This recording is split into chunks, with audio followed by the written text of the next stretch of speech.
આર્થિક પરિસ્થિતિ નબળી હોવાને કારણે ચોરીના રવાડે ચડેલા સીએના વિદ્યાર્થીની અડાજણ પોલીસે કરી ધરપકડ। આશીષ ઇન્દ્રમોહન ઝાની ધરપકડ કરી તેની પાસેથી પોલીસે કુલ 34,400નો મુદ્દામાલ જપ્ત કર્યો।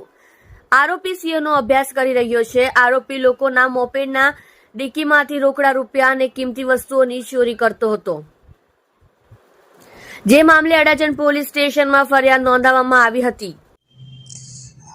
અડાજણ પોલીસ સ્ટેશનમાં એક ચોરીનો ગાડીના ડિક્કીમાંથી ચોરી કરવાનો ગુનો બનેલો છે, ગઈકાલે દાખલ થયેલ છે। એના અનુસંધાનમાં પોલીસે તપાસ કરતા ટેકનિકલ સ્ટાફ અને પોલીસની મહેનતથી આરોપીને પકડી લીધેલ છે અને 34,000નો આખો મુદ્દામાલ રિકવર કરવામાં આવેલ છે અને હાલમાં આરોપીને અટક કરવામાં આવેલ છે અને આગળની પૂછપરછ ચાલે છે।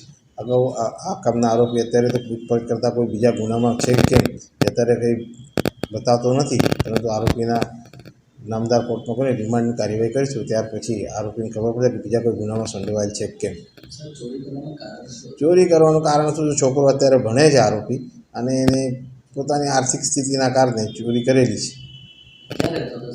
એ અત્યારે નવા ગામ ઢીંડોલી રહે છે આરોપી।